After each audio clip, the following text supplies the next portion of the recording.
तो हेलो बच्चा पार्टी, कैसे हैं आप सभी। मैं हूं आपका friend and physics mentor Krishna Tiwari. जैसा कि आपने थंबनेल में देख लिया होगा, आज का हमारा lecture number 2 chapter number 1 physics में प्लेन मिरर को डिस्कस करेगा। और इस लेक्चर में हम लोग डिस्कशन करने जा रहे हैं what is plane mirror, what are the characteristics of the plane mirror, right. Images कैसी होती है, रियल एंड वर्चुअल इमेजेस के बारे में, राइट। और डिस्कस करने जा रहे हैं कि इसके यूसेस क्या क्या है। फिर लास्ट में हम लोग करेंगे अपने लेक्चर नंबर 1 और आज के लेक्चर का quick revision by the true false questions. अच्छा, बेसिकली बात करें ट्रू फॉल्स हम लोगों ने क्लास 6, 7, 8 में पढ़े थे। 9th 10th से तो अब 9th से तो हमारा नाता छूट ही गया था।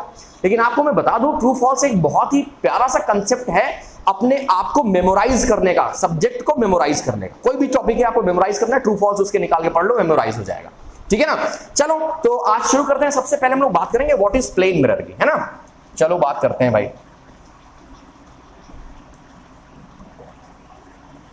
क्लियर है आज लाइट? कल थोड़ा लाइट डिम रह गई थी क्लास 9th वाले बच्चों के लिए। आई होप कि इस बार अभी क्लियर आ रही होगी, है ना। So what is plane mirror. देखो, अगर मैं एक ग्लास सीट ले लूं, ग्लास सीट है और इसमें मैं लाइट क्या कराता हूं, एंटर कराता हूं, तो ये लाइट पता है क्या हो जाएगी, ट्रांसफर हो जाएगी, ट्रांसफर हो जाएगी ना। लेकिन अगर मैं इसी ग्लास सीट में क्या कर दूं, पेंट कर दूं, क्या कर दूं, पेंट कर दूं, क्या कर दूं भाई, पेंट कर दूं, तो क्या हो जाएगा, तो ये जो ग्लास सीट क्या बन जाएगी, ये बन जाएगी हमारे लिए मिरर। क्या बन जाएगी, मिरर। क्यों, अब लाइट जब आएगी ना तो ट्रांसफर हो जाएगी। अब जब लाइट इसमें आएगी ना तो क्या हो जाएगी, बाउंस बैक हो जाएगी। अब जब लाइट आएगी तो क्या हो जाएगी, रिफ्लेक्ट हो जाएगी। बात समझ में है कि नहीं। तो क्या बन गया हमारे पास, प्लेन मिरर बन गया। आपसे बेसिकली क्वेश्चन ये नहीं पूछेगा व्हाट इज प्लेन मिरर, इसकी एप्लीकेशन पूछेगा। और प्लेन मिरर किसका एप्लीकेशन है, प्लेन मिरर और या स्फेरिकल मिरर की बात करें तो ये एप्लीकेशन है हमारे स्फेरिकल मिरर्स के। क्लियर है इतनी बात। चलो भाई, तो ये तो समझ में आ गया कि व्हाट इज प्लेन मिरर। ठीक है, एक ग्लास शीट होती है, पेंट कर दो, प्लेन मिरर बन जाएगा। अब बात करते हैं कि इसकी प्रॉपर्टीज क्या क्या है। क्या बात करेंगे कि इसकी प्रॉपर्टीज कौन कौन सी प्रॉपर्टीज हैं भाई। चलो भाई जरा देखो, पहले तो प्रॉपर्टीज नहीं, पहले हम बात करते हैं कि इसकी इमेज कैसी बनेगी। क्या क्या बात करेंगे कि इमेजेस कैसी बनेगी। ठीक है, इमेजेस कैसी बनती है। मान लो आपने कभी गौर किया होगा कि आप यहां पर खड़े, ये कौन है, ये आप हैं, ठीक है। और जैसे ही आप घर से निकलते हैं तो आप क्या करते हैं, अपने आप को मेंटेन करते हैं। देखते हो ना, जैसे आपने क्या किया, यहां पर मिरर के सामने खड़े हो गए और तो आपकी क्या करने लगती है, इमेज कास्ट करने लगता है। क्या करने लगता है, इमेज कास्ट करने लगता है। ठीक है, इमेज कास्ट करने लगता है। तो ये अब आपके माइंड में नहीं आया कि भाई ये जो इमेज बना रहा है ये कैसे बना रहा है, जो इमेज ये बन रही है ये कैसे बन रही है। कभी तो आया होगा दिमाग में ना। तो इमेज बनाने के दो तरीके होते हैं।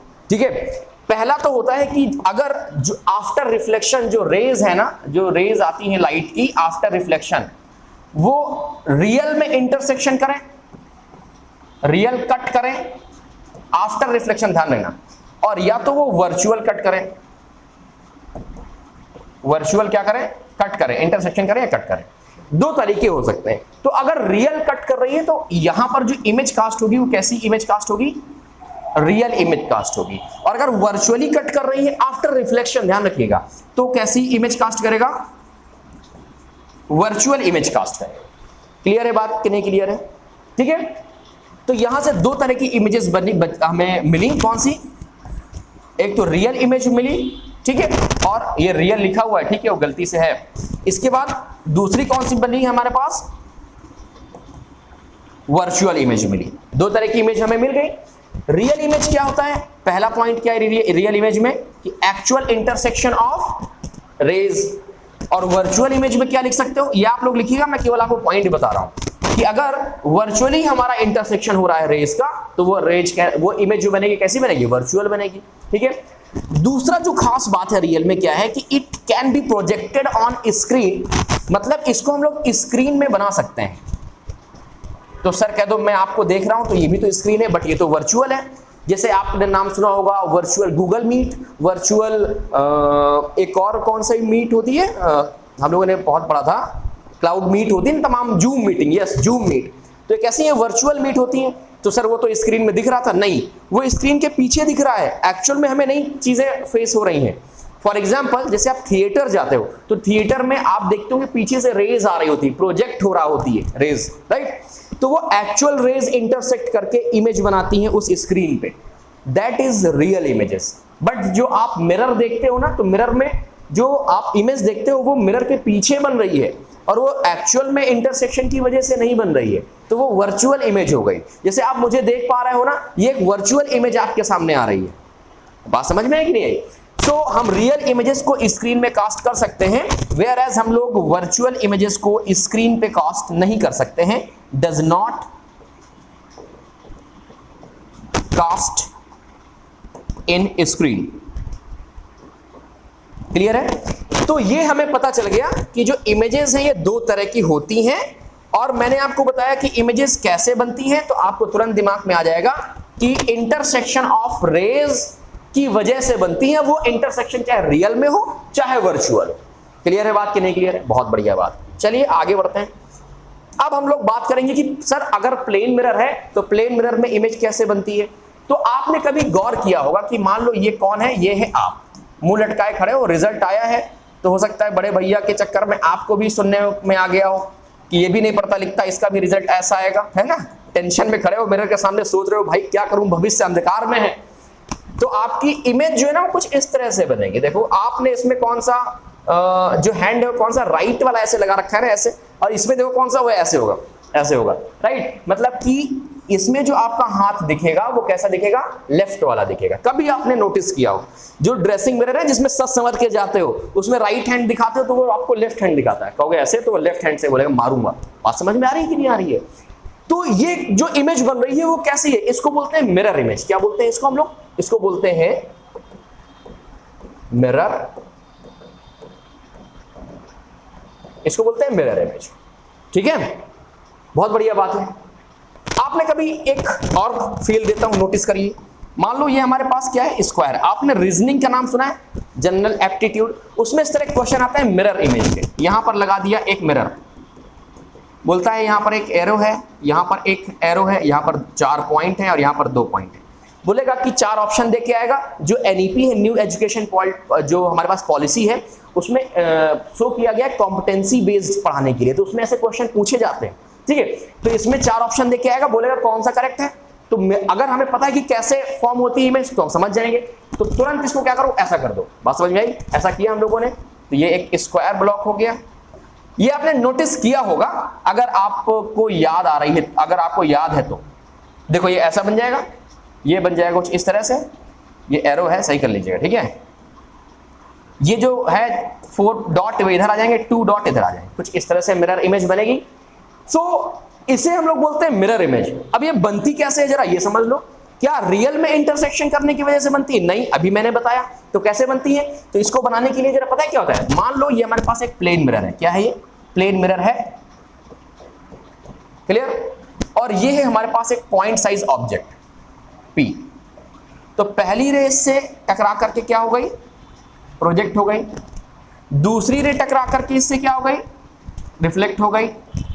ठीक है, अब क्या ये इंटरसेक्शन कर रही है? बोलो हाँ, यस सर ये कर रही है। तो मैंने क्या कहा था, आफ्टर रिफ्लेक्शन। जो अगर मैं इसको लेट कर लेता हूं रे A और इसको लेट कर लेता हूं B, तो देखो ये जो इंटरसेक्शन हो रहा है, तो A वाला तो आफ्टर रिफ्लेक्शन कर रहा है, बट B वाला आफ्टर रिफ्लेक्शन नहीं कर रहा है। ठीक है ना। तो अब रियल में तो नहीं करेंगे, तो हमें अपने पास से जबरदस्ती कराना पड़ेगा। तो हमने इसको क्या कर दिया, वर्चुअल इंटरसेक्ट कराया। कहां पर, बिहाइंड द मिरर। हमने इसको वर्चुअल इंटरसेक्ट करा दिया, कहां पर बेटा, बिहाइंड द मिरर करा दिया। तो जहां पर ये इंटरसेक्ट करेगा ना, वहीं पर सेम साइज का, साइज जो भी इसका होगा, जो साइज इसका होगा, सेम साइज का हमारे पास ऑब्जेक्ट यहां पर बन जाएगा। ठीक है। दूसरी बात, जो भी इसकी डिस्टेंस होगी, कहां से, मिरर से, सेम डिस्टेंस इस इमेज की भी होगी। साइज भी सेम होगा, इमेज का डिस्टेंस भी सेम होगा। बात समझ में आ रही? अगर मैं यहां पर नॉर्मल की बात करूं, किसकी बात करूं, नॉर्मल की बात करूं, देखो नॉर्मल कहां फॉर्म होगा, इस वाली रे का नॉर्मल कुछ इस तरह से फॉर्म होगा, नहीं होगा, नॉर्मल 1। और इस वाली रे का नॉर्मल कहां पर फॉर्म होगा, यहां पर फॉर्म होगा, नॉर्मल 2। रिफ्लेक्शन फिनोमेना का एप्लीकेशन है, यस है। हाउ टू फॉर्म इमेज समझ में आई कि नहीं आई? एक और एग्जांपल ले लो। मान लो हमारे पास ये एक प्लेन मिरर है, हमने अब इस बार कहां लगाया, इस तरह से हॉरिजॉन्टल लगा दिया। पॉइंट साइज ऑब्जेक्ट है हमारे पास, पॉइंट साइज ऑब्जेक्ट है ये ऑब्जेक्ट, यहां से टकरा कर रहे आई, बाउंस बैक, टकरा कर रहे आई, बाउंस बैक। रियल में तो इंटरसेक्शन करेगी नहीं, तो अपने को क्या कराना पड़ेगा, इंटरसेक्शन कराना पड़ेगा। तो करा दिया अपन ने इंटरसेक्शन, ये लो करा दिया, कर गया यहां पर। तो जितनी डिस्टेंस पर d डिस्टेंस पर ये यहां से बनेगा उतनी ही डिस्टेंस पर यहां पर इमेज बन जाएगी। साइज भी क्या होगा, सेम होगा। क्लियर? कुछ इस तरह से कास्ट करेंगे और नॉर्मल की बात करेंगे तो ये नॉर्मल बन जाएगा n1 और ये क्या हो जाएगा, ये n2। क्लियर है बात कि नहीं क्लियर है? पक्की बात बताना, क्लियर हो गया कि नहीं क्लियर हो गया? ठीक है, तो ये हो गया हमारे पास फिगर 1 और ये हो गया फिगर 2। आई होप आपको क्लियर हो गया हाउ डज इमेज फॉर्म। समझ में आ गया कि नहीं आ गया? ठीक है, चलो अब हम बात करेंगे कि इसकी प्रॉपर्टीज क्या है। बहुत प्यारी प्यारी प्रॉपर्टीज है, जरा देखो। हाँ देखो, शायद प्रॉपर्टी पड़ी हो मेरे पास, मैं आपको दिखाता हूँ। प्रॉपर्टी प्रॉपर्टी प्रॉपर्टी प्रॉपर्टी कहाँ है प्रॉपर्टी? हाँ भाई, यस प्रॉपर्टी है इसमें। एक मिनट रुकिए, देखो प्रॉपर्टी, आज क्लास हुई थी वो सब सेव बैठे का, जरा समझो।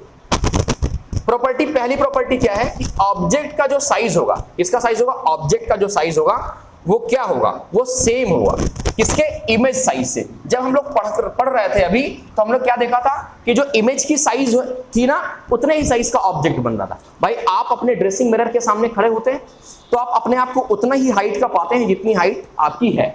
बात समझ में? ना तो वो छोटा दिखाता है ना बड़ा दिखाता है। क्लियर? तो पहली प्रॉपर्टी क्या है कि ऑलवेज ऑब्जेक्ट साइज और इमेज साइज क्या रहेगा, इक्वल रहेगा। दूसरा देखो क्या कहता है, कहता है object distance from mirror is always equal to the image distance from mirror. मतलब जितनी दूरी पर ऑब्जेक्ट होगा मिरर से, उतनी ही दूरी पर इमेज कास्ट करेगा। मतलब कि अगर आप मिरर से 5 मीटर की डिस्टेंस पे खड़े हैं तो 5 मीटर की डिस्टेंस पर ही इमेज फॉर्म होगी। बात समझ में आ रही है कि नहीं आ रही? कुछ बहुत बढ़िया बात। तीसरा क्या कहता है, तीसरा अभी हम लोगों ने पढ़ा कि वर्चुअल इंटरसेक्शन से इमेज फॉर्म होती है। तो प्लेन मिरर जो नेचर होता है इमेज का प्लेन मिरर में, वो कैसा होता है, वर्चुअल एंड इरेक्ट। होपफुली कि आपको समझ में आ गया होगा। समझ में आ गया कि नहीं आ गया? बहुत बढ़िया बात। अच्छा, अब एक प्रॉपर्टी और होती है, चलो आगे हम लोग बात करेंगे। एक प्रॉपर्टी और होती है, ठीक है, 1 बाय 1 सारे बातें करेंगे, जस्ट अ सेकेंड। ठीक है, प्रॉपर्टी क्या है? अगली प्रॉपर्टी है लेटरल इन्वर्जन की। किसकी प्रॉपर्टी है हमारे पास? Lateral inversion. लेटरल इन्वर्जन कैसे होता है दोस्त, जरा समझिए। अगली प्रॉपर्टी है लेटरल इन्वर्जन की। अभी हम लोगों ने कुछ क्वेश्चंस किए थे। क्या किए थे? क्वेश्चंस किए थे कि आप टेंशन लेके खड़े हो, है ना, ऐसे टेंशन लेके खड़े हो, और ये वाला अगर हाथ आपने दिमाग में रखा हुआ है इस तरह से, तो जो आपकी जो इमेज कास्ट होगी ना, कैसी बनेगी, वो कुछ इस तरह से बनेगी। आपने राइट किया हुआ है ना, तो इसने कौन सा करना है, इसने अपना लेफ्ट करना है, कुछ इस तरह से। तो देखो ये लेफ्ट का राइट, आप उसको बोलेंगे मारूंगा राइट हैंड से, वो आपको कहेगा लेफ्ट हैंड से। तो ये लेफ्ट का जो राइट होता है ना, लेफ्ट का राइट दिखना या राइट का लेफ्ट दिखना, इसी फेनोमेना को बोलते हैं लेटरल इन्वर्जन। क्या बोलते हैं इसको? लेटरल इन्वर्जन बोलते हैं। ठीक है, फॉर एन एग्जाम्पल, कि मान लो, एक एग्जाम्पल दिए होगा, एक और ले लो। जैसे मान लो लिखा हुआ है मोटा, आपका कोई दोस्त है ना, चलो फटाफट बताओ कमेंट करके कौन है। तो आप उसको एटम बुलाया करना ताकि उसको बेचारे को बुरा नहीं लगेगा, बिल्कुल, है ना। ATOM, कुछ इस तरह से इमेज कास्ट होगी, लेफ्ट का राइट, राइट का लेफ्ट। फॉर एग्जाम्पल, एम्बुलेंस का एम्बुलेंस उल्टा रिवर्स लिखा जाना इसी फेनोमेना के कारण होता है, ताकि जो आगे आपका व्हीकल ट्रैवल कर रहा है ना, उसको दिख जाए सीधा। इमेज, मिरर इमेज कैसी बनती है, उल्टे का सीधा बनाता है ना, तो जो आगे ट्रैवल कर रहा है उसको मिरर में दिख गया, रियर मिरर में, कि हाँ एम्बुलेंस आ रही है, और साइड दे दे उसको। बात समझ में आई कि नहीं आई? पक्की बात समझ में आ गई? 100% बताना लेटरल इन्वर्जन समझ में आ गया? बहुत बढ़िया बात। चलो आगे बात करते हैं भाई। अगला हमारे पास क्या टॉपिक है? अगला टॉपिक के लिए हमें थोड़ा पीछे चलना पड़ेगा, ठीक है, थोड़ा सा वेट करो, थोड़ा सा वेट करो। चलो भाई, लेटरल इन्वर्जन हो गया। अब जरा देखो अगला टॉपिक क्या है। अगला कहता है कि अगर मान लो बाय चांस कोई भी दो प्लेन मिरर, मान लो हमारे पास एक L और M प्लेन मिरर है और एक L और N प्लेन मिरर है, ठीक है, और ये किसी एंगल पर इंक्लाइंड है, किसी भी एंगल, किस एंगल पर, थीटा एंगल पर इंक्लाइंड है, लेटे हुए हैं थीटा एंगल पर, ठीक है। तो अब ये बताओ दोस्त कि जो हमारे पास इमेज बनेगी वो कितने नंबर ऑफ बनेगी। मतलब कि मान लो यहां पर थीटा है, यहां पर मैंने ऑब्जेक्ट रख दिया, क्या रख दिया, ऑब्जेक्ट रखा, तो ये जो ऑब्जेक्ट ए है इसकी कितनी नंबर ऑफ इमेजेस बनेंगी, मल्टीपल रिफ्लेक्शन, ठीक है, कितने होंगे, ठीक है। तो देखो क्या है कि जब हम लोग इसमें बात करेंगे तो इसका एक फॉर्मूला होता है, number of images n is equal to 360 upon में थीटा, 360 अपॉन में थीटा। ये सॉल्व करने के बाद अगर n की वैल्यू क्या आती, इवन आती है, तो हम लोग क्या करते हैं, n-1। फॉर एग्जाम्पल, जैसे मान लो मैं सोचा कि दो प्लेन मिरर 30 डिग्री पे इंक्लाइंड है, रखे हुए हैं, तो नंबर ऑफ इमेजेस कितनी कास्ट होंगी, तो 360 अपॉन में 30, 12। अब 12 एक इवन नंबर है तो हमने -1 कर दिया, मतलब नंबर ऑफ इमेजेस कितनी हो गई, 11। अगर ये वैल्यू ऑड आती तो जितनी वैल्यू आ रही है वही सेम आंसर हो जाता नंबर ऑफ इमेजेस का। क्या इतनी बात क्लियर है, नहीं क्लियर है? अगर नहीं क्लियर है तो एक और एग्जांपल समझिए। आपको याद होगा कि मैं जस्ट मिनट अभी आपको बताता हूं। आपने कभी बार्बर शॉप तो गए ही होंगे, नहीं गए कि नहीं गए? बार्बर शॉप गए तो बार्बर शॉप में एक इधर मिरर लगा रहता है, इधर क्या रहता है, इधर मिरर लगा रहता है, इधर रहता है ना मिरर, और यहां पर एक चेयर है, इस चेयर में आप बैठे रहते हैं मान लो, है ना, ये है ऑब्जेक्ट, और एक मिरर ऐसा लगा रहता है, लगा रहता है नहीं लगा रहता? अब क्या है कि जो रे होती है ना वो इससे टकराती है, टकरा के इसमें जाती है, इससे टकरा के फिर इसमें जाती है, इससे टकरा के फिर इसमें जाती है, फिर इससे टकरा कर इसमें जाती है, दूसरी रे भी इससे टकरा के इसमें इधर आती है, ये इधर जाती है, फिर इधर जाती है और इधर जाती है। बात समझ में आई कि नहीं? तो ये क्या हो गया, रिफ्लेक्शन हो रहा है ना, कई बार मल्टीपल टाइम्स रिफ्लेक्शन हो रहा है, मल्टीपल टाइम्स रिफ्लेक्शन हो रहा है। इस रिफ्लेक्शन को बोलते हैं मल्टीपल रिफ्लेक्शन। और जब आप बार्बर शॉप में बैठे होते हैं तो आपको दिख रहा होता है कि जो आपका जो सर है ना वो रावण बन गया है, मतलब आपका जो सर है वो 10-10 सर दिखा रहा है पीछे, राइट? तो this is an example of multiple reflection. और ये एक और एग्जांपल है किसका, ये एग्जांपल है n is equal to 360 upon में किसका भाई, ये है थीटा का। अब दो एंगल पैरेलल है, दो मिरर पैरेलल है, तो थीटा की वैल्यू क्या हो गई, 0। और जब किसी नंबर को 0 से डिवाइड करते हैं तो कितना आता है, इनफिनाइट। इस वजह से बार्बर शॉप में आपको मल्टीपल इमेजेस दिखती हैं अपने सर की, इनफिनाइट टाइम्स।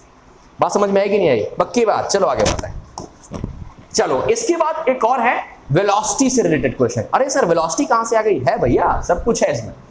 अगर मान लीजिए आप हैं और आप भाग रहे हैं किधर, आप भाग रहे हैं मिरर की तरफ, towards the mirror v velocity से, तो आपको जो अपनी इमेज है ना वो भी v वेलोसिटी से ही दौड़ के आती हुई आपकी तरफ दिखाई देगी, ठीक है? अगर आप 3v वेलोसिटी से दौड़ रहे हैं तो आप भी जो इमेज होगी वो भी 3v वेलोसिटी से आपकी तरफ आती हुई दिखाई देगी। अब वो टुवर्ड्स यू हो सकता है मिरर, या अवे फ्रॉम द मिरर, कहीं पर भी भागोगे सेम ही स्पीड रहेगी, ठीक है? जैसे मान लो आप किस स्पीड से दौड़ के आ रहे हो, आप दौड़ के आ रहे हो 30 मीटर पर सेकेंड की स्पीड से, ठीक है? तो अब इमेज आपकी स्लोमो में आएगी क्या, ठीक है? और गाना बज रहा है, ऐसा तो होगा नहीं, वो भी तो सेम स्पीड से आएगी कि नहीं आएगी? चलो बहुत बढ़िया बात है। प्रॉपर्टी मजा आएगा, बहुत धुआंधार प्रॉपर्टी है, जो भी फाउंडेशन के लिए बच्चे सुन रहे होंगे ना उनको भी मजा आएगा, ये सब पढ़ाया जाता है। चलो एक पॉइंट होता है फोकस पॉइंट। क्या होता है फोकस पॉइंट? अभी हम लोग डिस्कस करेंगे फोकस पॉइंट को जब स्फेरिकल मिरर्स पढ़ेंगे, बट अभी मैं आपको इंट्रोडक्शन के लिए बता दूं कि ऐसा पॉइंट जहां से आफ्टर रिफ्लेक्शन रेज पास होती हैं उसको बोलते हैं फोकस पॉइंट। तो प्लेन मिरर का फोकस होता है ना वो क्या होता है, इनफिनाइट होता है। और रेडियस जो होती है ना, रेडियस वो भी क्या होती है, इनफिनाइट, क्योंकि कर्वेचर उसमें होता ही नहीं, प्लेन सरफेस होता है इसमें, तो इसमें भी रेडियस ऑफ। चलो अब एक टर्म होता है मैग्निफिकेशन, याद रखिएगा मैग्निफिकेशन टर्म क्या होता है। मैग्निफिकेशन टर्म हमें यह शो कराता है कि जो इमेज बन रही है, मान लो मैं ऑब्जेक्ट हूं, सामने ड्रेसिंग मिरर है, तो मेरी जो इमेज कास्ट कर रहा है ये मिरर, तो उसका हाइट मेरे कंपैरिजन में छोटा है या बड़ा है, ठीक है? तो मैग्निफिकेशन कुछ नहीं है, केवल comparison of height of image to the comparison of height of object. अगर ये थोड़ा टफ लग रहा है तो बोल सकते हैं ratio of height of image upon में ratio of height of object. तो ये कंपैरिजन होता है हाइट्स का। तो लेकिन प्लेन मिरर में हमने क्या देखा कि जितनी हाइट रहेगी, जितना साइज रहेगा ऑब्जेक्ट का, उतना ही साइज होगा इमेज का। तो इस केस में मैग्निफिकेशन की वैल्यू जब सेम होगी तो ये आ जाएगा 1। तो क्या होता है प्लेन मिरर का मैग्निफिकेशन, ये होता है +1। क्या होता है +1। ये प्लस साइन क्या शो कर रहा है, ये प्लस साइन शो कर रहा है कि जो इमेज है वो वर्चुअल फॉर्म हो रही है। क्लियर है कि नहीं क्लियर?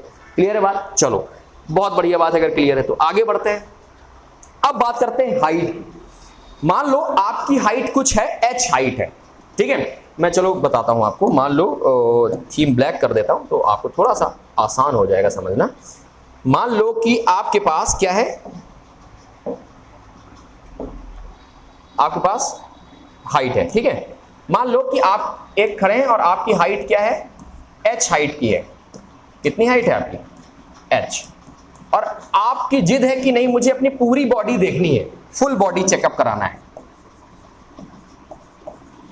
फुल बॉडी देखनी है, पूरी बॉडी, ठीक है? तो मैक्सिमम कितना बड़ा मिरर चाहिए? क्या आपकी जितनी हाइट है उतना ही मिरर चाहिए या उससे कम में काम चल जाएगा? तो मैक्स तो चाहे जितना बड़ा लगा दो, तो मिनिमम जो आपकी हाइट फुल दिखाने के लिए, फुल लेंथ देखने के लिए जो मिनिमम हाइट ऑफ मिरर होगा ना, वो हाइट ऑफ ऑब्जेक्ट से क्या होगा, बाई 2 होगा। कंसेप्ट है, डायरेक्टली इसको नोट कर लीजिएगा कि अगर आपको अपनी बॉडी की फुल लेंथ देखनी है तो जो मिरर का मिनिमम साइज चाहिए वो आपकी हाइट से क्या होगा, h/2। सपोज दैट कहता है कि कोई ऑब्जेक्ट है वो 30 सेंटीमीटर का है, तो बताओ कि मिनिमम कितना बड़ा हम इसमें प्लेन मिरर लगा दें कि ये फुल 30 सेंटीमीटर उसमें दिखे। तो ये हो जाएगा हमारे पास height of mirror is equal to 30/2, मतलब ये आ गया 15 सेंटीमीटर का अगर हमारे पास मिरर है तो हम इस व्यक्ति की पूरी बॉडी क्या कर सकते हैं, देख सकते हैं। दोस्तों बताओ बात समझ में थोड़ी बहुत आई कि नहीं आई। यूसेस की जरा बात कर लेते हैं, कौन कौन से यूज समझ में आ रहा। तो पहला यूज क्या है, प्लेन मिरर का पहला यूज क्या है, as a dressing mirror. Simple सी बात है, ड्रेसिंग मिरर में आप जहां सज धस के जाते हैं ना, ऐसे स्टाइल मारते हैं, ओ भाई है ना, ऐसे बाल कर रहे होते हैं, ठीक है, तो स्टाइल किसके सामने मारते हो, प्लेन मिरर के ना। कहीं आप रेस्टोरेंट में जाते हो तो भाई उसके बाथरूम में फोटो खींच के लाता है। बाथरूम में फोटो कौन खींचता है यार, बाथरूम फोटो खींचने के लिए कि और कुछ करने के लिए, बात समझ में आई। खैर, तो प्लेन मिरर लगा रहता है, dressing mirror as a use होता है। दूसरा क्या है, दूसरा है भाई पेरिस्कोप। क्या होता है पेरिस्कोप, आपने देखा होगा सबमरीन्स वगैरह में पेरिस्कोप लगा रहता है, राइट। कैलाइडोस्कोप होता है जो ब्यूटीफुल डिजाइन्स जो बनाता है, आपने क्लास 8th में हो सकता है प्रोजेक्ट में बनाया भी हो। कैलाइडोस्कोप में यूज होता है, बहुत सारे और भी इसके यूसेज हैं, आप जरा रीड कर लीजिए, मिल जाएगा। इंपॉर्टेंट मैंने आपको बता दिए जो बच्चों को नहीं पता होते हैं बेसिकली, ठीक है। चलो ये तो बात हो गई इसकी, किससे, यूज की बात हो गई, ठीक है। अब हम लोग करते हैं इसके कुछ क्वेश्चंस और प्रीवियस लेक्चर के भी क्वेश्चंस करेंगे जिससे आपको रिवीजन हो जाए, ठीक है। चलिए तो शुरुआत करेंगे हम अपने पहले क्वेश्चन से। और पहला क्वेश्चन देखिएगा कितना प्यारा क्वेश्चन है, रिवीजन क्वेश्चन है, ट्रू फॉल्स, जैसा कि मैंने आपको बताया था, गुड कंसेप्ट फॉर रिवीजन। और पहला क्वेश्चन आपके स्क्रीन पर रहा, ये क्या है पहला क्वेश्चन, कहता है speed of light is same as in all medium. तो जैसा कि हम लोगों ने डिस्कस किया था अपने पहले वीडियो में, पहले क्लास में, कि जो स्पीड ऑफ लाइट है ना वो वेरिएबल रहती है फ्रॉम चेंज इन मीडियम। जैसे कभी एयर में है तो दूसरी स्पीड, ग्लास में है तो दूसरी स्पीड, राइट, वाटर में है तो अलग स्पीड, मीडियम से है सारे। क्यों ऐसा होता है, ये डिपेंड करता है उनकी ऑप्टिकल डेंसिटी पे स्टूडेंट्स, ठीक है। फॉर एग्जाम्पल अभी कुछ आप ऐसे समझ सकते हैं कि अगर मान लीजिए आपको कोई खाली इलाका मिल गया, खाली रोड है, तो आपकी साइकिल या स्कूटी की स्पीड ज्यादा होती है। और जैसे ही आपको कोई भीड़ भाड़ ट्रैफिक वाला इलाका मिल गया तो फिर पापा की परी बन जाते हो, ठीक है, तो फिर स्पीड आपकी क्या हो जाती है, स्लो हो जाती है। सो वैसा ही कुछ इसके साथ भी होता है। तो इसलिए जो हमारे पास स्टेटमेंट है वो क्या हो जाएगा, फॉल्स हो जाएगा। क्लियर है। कहता है अगला क्वेश्चन, कहता है highly polished surface is a good reflector. Simple सी बात है, पॉलिश्ड, अगर हाईली पॉलिश्ड लाइट सरफेस है तो क्या होगा, बेहतरीन लाइट को कंप्लीट लाइट क्या करेगा, रिफ्लेक्ट करेगा, एब्जॉर्ब कम करेगा। तो इसलिए हमारे पास ये क्या हो गया, ट्रू हो गया, ठीक है। फिर क्या कह रहा है, कहता है a transparent medium is a good transmitter. आज की क्लास में ही मैंने शायद इस वर्ड का यूज किया था। तो अगर मान लीजिए पॉलिश्ड मीडियम है तो लगभग लाइट को क्या करेगा, ट्रांसमिट करेगा। So this statement is also true. सारे के सारे देखो कंसेप्ट मेमोराइज हो रहे हैं। अगला देखो क्या कह रहा है, अगला कहता है a virtual image is one which is formed by the actual intersection of rays. जैसे ही आपने एक्चुअल इंटरसेक्शन पढ़ा वैसे ही आपके माइंड में आंसर सेट हो गया। क्यों, अभी हम लोग पढ़ के क्या आए हैं कि जो इमेजेस होती है ना वो दो तरह से मिलती हैं, या तो रियल में मिलती है तो रियल, और वर्चुअली मिलती हैं तो वर्चुअल। तो रियल मतलब एक्चुअल, तो एक्चुअल में तो बनेगा तो रियल इमेज बनेगा, लेकिन यहाँ क्या लिखा है, वर्चुअल। तो इसको पूरा पढ़ने की जरूरत नहीं ना, बिल्कुल जरूरत नहीं ना पूरा पढ़ने का। चलो आगे बढ़ते हैं। फिर क्या कहता है, light wave are the light wave is longitudinal wave. देखो ये क्वेश्चन आपके लिए होमवर्क है। क्यों होमवर्क है, क्योंकि मैं चिल्ला के जो हमारा लेक्चर बनता उसमें मैंने बताया था, ठीक है, कि क्या है कैसे है, ठीक है, बहुत प्यारा इंट्रोडक्शन दिया था। उससे अच्छा इंट्रोडक्शन आपको पूरे यूट्यूब में नहीं मिलेगा, ये मेरा चैलेंज है, ठीक है। चलो आगे बात करते हैं क्वेश्चन नंबर 6 की। कहता है इमेज की साइज है वो ऑब्जेक्ट की साइज है सेम है, ठीक है, किसके लिए, प्लेन मिरर के लिए। अभी पढ़ के आए हो यार, क्या पढ़ के आए हो कि ऑलवेज जो साइज ऑफ इमेज होती है ना वो साइज ऑफ ऑब्जेक्ट के इक्वल होगी। तो ये स्टेटमेंट हमारे पास क्या हो गया, ट्रू लॉग हो गया, ठीक है। चलो अगला क्वेश्चन कहता है moon is luminous object. Already आपको पता होगा क्लास 8 में पढ़ाया होगा luminous and non luminous object, पढ़ाया ना। तो ल्यूमिनस ऑब्जेक्ट वो होते हैं ना जो अपनी लाइट खुद ओमिट करते हैं, जैसे ट्यूबलाइट हो गया, सन हो गया। And non luminous are those object which doesn't originate their light, कुछ इस तरह समझ लीजिए, खुद की लाइट प्रोड्यूस नहीं करते, तो मून तो सन के चक्कर में जिंदा रहता है। अगर ये ना हो तो भाई साहब इसकी कोई वैल्यू ही नहीं है। जो आपको लगता है ना कि आपकी जो सहेली है उसका चेहरा मून जैसा चमकता है, तो मून में एक्चुअल में लाइट होती ही नहीं है, ठीक है। अगर लाइट ना हो तो गोबर जैसा दिखे। खैर डोंट माइंड। तो ये हो जाएगा क्या, हमारे पास हो जाएगा, ये हो जाएगा फॉल्स। अगला देखो क्या कहता है, कहता है normal incidence means angle of incidence is zero. Simple सी बात है। अभी खूब ढेर सारे क्वेश्चन किए कि अगर कोई लाइट रे नहीं किए, अच्छा पहली बार कर रहे हैं, अगर कोई लाइट रे क्या है नॉर्मली इंसिडेंट कराती है, ये नॉर्मल हो गया, ये हो गया नॉर्मल। अब कोई लाइट रे है जो नॉर्मली इसमें फॉल कर रही है, मान लो ये लाइट रे आ रही है, ठीक है, तो ये पता है अगर नॉर्मली जिस डायरेक्शन से आती है ना उसी डायरेक्शन में बाउंस बैक हो जाती है, मतलब angle of i always zero, so angle of r according to law of reflection भी जीरो होता है, ठीक है। क्या इंग्लिश है, खैर। तो इस केस में जो हमारे पास जो ये स्टेटमेंट हो गया, क्या हो गया, ट्रू हो गया, ट्रू हो गया ना। चलो आगे बात करें, जरा आगे बात कर लेते हैं भाई, चलो आगे बात कर लेते हैं, चलो भाई चलो चलो चलो। अगला कह रहा है कि क्वेश्चन नंबर 9 क्या कहता है, कहता है under what condition in an arrangement of two plane mirror incident ray and reflected ray will be always parallel। देखो टू प्लेन मिरर है, हमको कैसा लगाना है कि इंसिडेंट और रिफ्लेक्टेड रे ऑलवेज क्या हो जाए, पैरेलल हो जाए। तो सारा आप इंतजाम करके देख लो, लेकिन सिर्फ एक ही तरीका आपको मिलेगा, क्या कि अगर मैं रेस को क्या कर देता हूं परपेंडिकुलर, सॉरी आप अगर मैं मिरर को क्या कर देता हूं परपेंडिकुलर। मान लो ये हमारे पास एक मिरर है ए बी और एक मिरर है, ये है एक और ये है बी, और ये हमारे पास मिरर है डी बी डी। बीच वाला लेटर मैं नहीं बोलूंगा, ठीक है, नहीं तो फिर आप अर्थ का अनर्थ निकाल लेते हैं, शैतान जो है। अब मान लो कोई लाइट रे इसमें क्या कर रहे हैं, इंसिडेंट कर रहे हैं, ठीक है। ये मान लो लाइट रे आई, ये लाइट रे आ रही, नहीं ये लाइट रे आएगी, ठीक है, ये लाइट रे आई, अब इसमें टकराई, टकराने के बाद रिफ्लेक्ट हुई, रिफ्लेक्ट करने के बाद बाउंस बैक हुई। तो देखो ये जो रे है वो रे ऑफ इंसिडेंस हुई, ये ऑफ रिफ्लेक्टेड रे हुई। अब देखो जो इंसिडेंट रे है और रिफ्लेक्टेड रे है आपस में क्या है, पैरेलल है, हो गई पैरेलल। तो ये क्वेश्चन तो यहां से खत्म हो गया। लेकिन कभी कभी इस क्वेश्चन में एक चीज और पूछ लेता है, कैसे पूछ लेता है, मान लो ये हो गया हमारे पास क्या नॉर्मल, ये हो गया नॉर्मल 1, ये हो गया नॉर्मल 2, ठीक है। अब बोलता है ये जो एंगल है ना ये 60 डिग्रीज है, क्या है 60 डिग्रीज। तो बोलता है what is the angle of r, what is the value of angle of r, ये पूछता है। तो इसके लिए अपने को क्या करना है, कुछ नहीं करना है, केवल टेंशन छोड़ देना है और समझना है कंसेप्ट, ठीक है। ये 60 है, तो ये जो नॉर्मल बन रहा है ये कंप्लीट कितने का होता है, 90 डिग्रीज का। ये 60 है तो 90 माइनस 60 ये कितने का हो जाएगा, 30 डिग्री हो जाएगा, पक्की बात है ना। चलो भाई हो गया, आपने कहा और हो गया, आपने बात मान ली। अगर ये 30 डिग्री का हो गया तो ये कितने का हो गया दोस्त, ये भी 30 डिग्री का हो गया according to law of reflection. ये 30 का तो ये भी 30 का अल्टरनेट इंटीरियर एंगल, और ये 30 का तो ये फिर से नॉर्मल है, तो कितना हो जाएगा 60, और ये 60, तो ये भी आर की जो वैल्यू होगी वो भी कितनी हो जाएगी, 60 डिग्री हो जाएगी। समझ में आएगी, पक्की बात। चलो रेफरेंस बुक में दिया है, एनसीईआरटी एग्जाम्पलर का क्वेश्चन है, कोई इतना बड़ा हुआ चीज नहीं है। चलो मान लो कहता है कि एक मिरर है, कुछ इस तरह से मिरर है, ठीक है, और इसमें बोल रहा है कि कुछ इस तरह से लाइट आई चली गई, और ये हमारे पास क्या है नॉर्मल, ये है 50 डिग्री। तो बताओ आर की वैल्यू क्या होगी, सबको पता है 40 डिग्री होगी। कैसे, 50 ये 40 ये 40, तो ये भी कितना हो जाएगा 40 डिग्री। क्लियर है नहीं क्लियर है, पक्की बात। दूसरी चीज जो एंगल ऑफ आई होती है ना वो किसके साथ बनता है, ऑलवेज नॉर्मल के साथ। एंगल ऑफ आर जो बनता है किसके साथ बनता है, ऑलवेज नॉर्मल के साथ, ये ध्यान रखिएगा। चलिए भाई आगे बढ़ते हैं, आगे बढ़ते हैंगे, चलो आगे बढ़े। अब अगला क्वेश्चन क्या कह रहा है, अरे ये क्या हो गया, अगला क्वेश्चन है वो क्या कह रहा है, अगला क्वेश्चन कह रहा है, कहता है what are the values of angle of incidence I. ये एंगल बना हुआ है एंगल ऑफ आई, ठीक है, एंगल ऑफ आई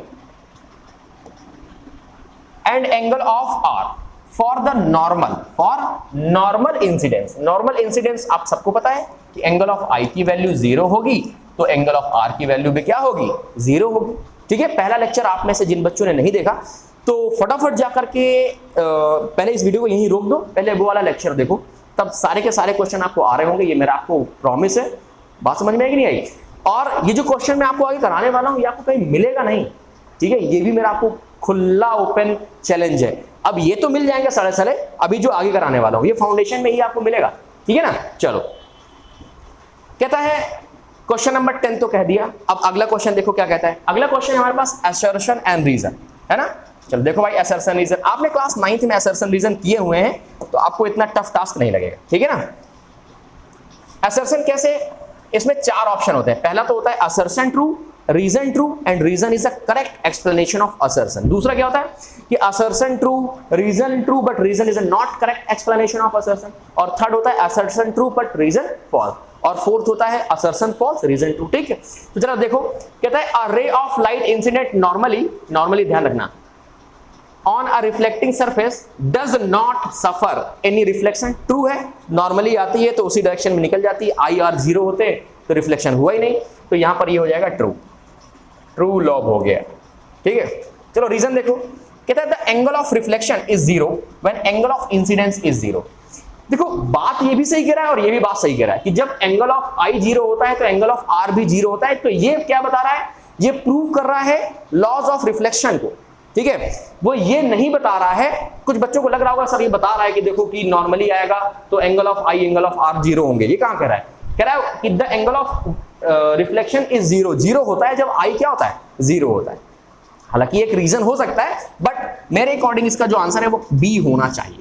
ठीक है, कि assertion true, reason true but reason is a not correct explanation. और बेसिकली ये एक्सप्लेन कर भी रहा है अगर देखा जाए तो, थोड़ा सा डायरेक्ट इनडायरेक्ट, तो इसको थोड़ा सा देख लीजिएगा। आगे देखो, कहता है असर्शन रीजन, कहता है the flash of lighting is seen before the sound is thunder is heard. जब थंडर होता है ना, लाइटनिंग वगैरह चमकता है तो आपको लाइटनिंग पहले दिख जाती है, साउंड बाद में आता है। अब ये प्लीज मत बोलना कि सर वो मेरी जो आंख है ना वो कान से आगे है, तो पहले आगे वाली चीज में आएगा ना इफेक्ट, फिर बाद में, तो 2-4-10 किलोमीटर का कान नहीं है आपका। ठीक है, इसका केवल रीजन है स्पीड का। जो स्पीड है ना, स्पीड ऑफ लाइट जिसको c से रिप्रेजेंट करते हैं, वो ग्रेटर होती है स्पीड ऑफ साउंड से। क्लियर है ना, इस वजह से आपको जल्दी दिखती है। रीजन क्या कह रहा है, speed of sound is greater. ये लो यही गलती हो गई, तो ये तो हो गया फॉल्स और ये हो गया ट्रू। तो हमारे पास option number C assertion true but reason is false. आगे देखो भाई, आगे क्या कह रहा है, आगे कहता है question, two plane mirror are kept 60 degree. देखो इंक्लाइंड है each other, an object placed in the middle, the total number of image form. कुछ याद आया कि नहीं याद आया? अगर नहीं याद आया तो भाई बहुत बड़ा धोखा है कि आप लोग कुछ पढ़ नहीं रहे, मैं चिल्ला रहा हूं केवल। और अगर याद आ गया तो इसका मतलब आप पढ़ रहे हैं। क्या कहता है, नंबर ऑफ इमेज क्या होता है भाई, n is equal to 360 upon में थीटा, और थीटा कितना है, सॉरी 30 नहीं है, क्या है, n is equal to 360 upon में थीटा, और थीटा की वैल्यू है हमारे पास कितना दोस्त, 60 डिग्री। तो ये हो गया 6, कितना आएगा 6, और 6 है इवन, तो 6 - 1 कितनी नंबर ऑफ इमेजेस, 5 कहीं ऑप्शन में है, तो 5 is the correct answer. Clear है, बहुत टाइम नहीं लगेगा इसमें। आगे बढ़ते हैं, आगे बढ़ते हैं, आगे बढ़ते हैं, आगे बढ़ते हैं भाई। क्वेश्चन क्या कहता है, कहता है if an object move towards और अवे, या तो टुवर्ड्स या तो अवे, अ प्लेन मिरर, ये क्वेश्चन कहीं दिखे तो बताना यूट्यूब में, with a velocity v, then the image will approach और रिसीड। तो इमेज किससे relative to the mirror, the velocity. Mirror के रिलेटिव अगर बात करोगे ना तो क्या होगा, हमारे पास वेलोसिटी कितनी है v, तो क्या सर मिरर के रिलेटिव नहीं करेंगे तो क्या वेलोसिटी चेंज होगी? नहीं बेटा। ठीक है, जितनी वेलोसिटी से आप मिरर की तरफ भागोगे वैसे ही इमेज आपकी उतनी वेलोसिटी से भागेगी। तो ये भी कंसेप्ट हम लोगों ने पढ़ रखा था, ये थोड़ा से फाउंडेशनल लेवल के, NTST लेवल के, अब ये मत समझना JEE लेवल के, हालांकि केवल रिवीजन के लिए। खैर, तो फिलहाल आई होप कि आपको समझ में आ गया होगा।